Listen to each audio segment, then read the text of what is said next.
Hello everyone, welcome to TCOM 408. Thank you for joining me today. In this video I want to continue to talk about the ethics of images, especially in the digital era. Last time we talked about images in the news and the imperative not to manipulate those images.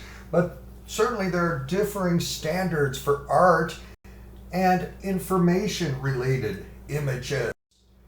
I see it as a continuum. In the world of art, you have a lot of freedom to manipulate reality, artistic license, to reconstruct reality, and to create art.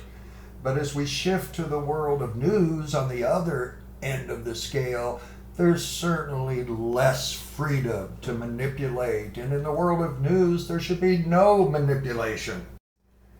Now, for the world of entertainment and parody, digital manipulation seems to be more acceptable. Here's an old image mocking Sarah Palin, the former Republican vice presidential candidate, who was a strong supporter of patriotism and the Second Amendment.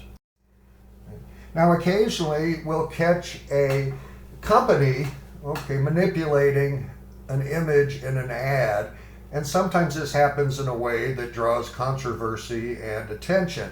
Back in 2009, Microsoft doctored a stock image to appeal to its Polish customers by changing the color of one of the photo's subjects. So we can see here that one of the faces has been replaced in the image. Whether this is unethical or not, I guess depends on your particular standard. Here's my notion about this. I think there is a categorical imperative in the world of news and even in the world of advertising. Don't deceive an audience that expects your pictures to be an accurate representation of a particular moment in reality. I think the best ethical norm here is to never deceive an audience. Now, Photoshop makes it incredibly easy to practice deception and to manipulate photos. It has incredible power. Photoshop and other digital imaging editing programs. Photoshop has been used a lot, especially to make celebrities and cover models look much better than they do in reality. You can find many, many examples of digital imaging being used to clean up photos, to soften harsh features, to smooth out skin tones, and to remove blemishes and other content. Okay? And sometimes Photoshop can be used to change bodies, to remove weight on models, to make them look thinner and more attractive, and to remove stretch marks and other things that people consider to be imperfections. Notice any differences between these two photographs? One represents reality and one represents a modified reality. Now here's the question. It's legal, of course, to retouch fashion and fitness photos, but should those maybe carry a warning label just in the interest of transparency and disclosure to remind people that these are not realistic images? Okay. Many of these images contain, a false representation of reality. Most of the times the models are thinner, much more attractive than in the original photographs. Kate Winslet once said, "I actually have a Polaroid that a photographer gave me on the day of the shoot. I can tell you they've reduced the size of my legs by about a third." Now here's the issue. Can these photos that have been retouched to make models look impossibly skinny or impossibly beautiful, can these photos pose a risk to young impressionable people who see the photos, and then of course they want to look like the models. And some of these models appear ridiculously skinny at times.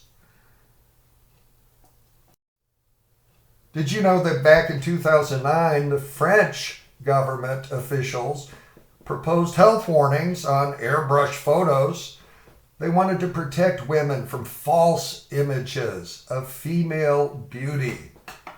Now, this law was never passed, this proposal, but it raises an interesting question. Should retouched photos carry a warning label to disclose to the audience that the photos have been manipulated? Why is this important?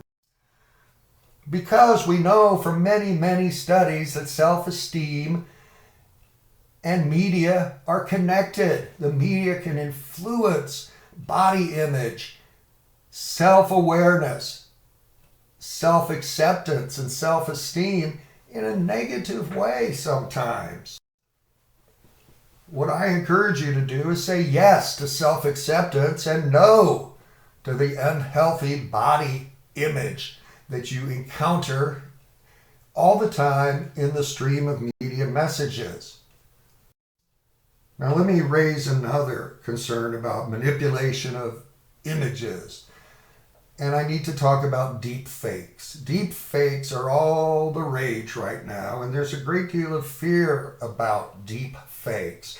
The term deep fakes is a portmanteau of deep learning and fake. Deep learning comes from the world of artificial intelligence. So a deep fake is a manipulated video based on artificial intelligence. So you can combine images from different videos onto one video and to make it look very realistic, even though it's a fake representation of reality. The phrase deepfake was coined back in 2017 to document the rise of these kinds of deceptive videos. Now, deep fakes have been used to hurt people, to create celebrity pornography videos, and sometimes revenge porn. Fake porn videos are being weaponized to harass and to humiliate women. Everybody is a potential target of a deep fake. Deep fakes can also be used to create fake news and malicious hoaxes. This is the real scary thing as far as I'm concerned. What about politically motivated deepfake videos? These clips could be used as part of a misinformation campaign or an even larger effort at potentially destabilizing governments. Can you imagine a deepfake video being weaponized to make a world leader appear to say something politically inflammatory or something meant to prompt a response or to sow chaos? Think about the consequences of the wrong kind of deep fake video.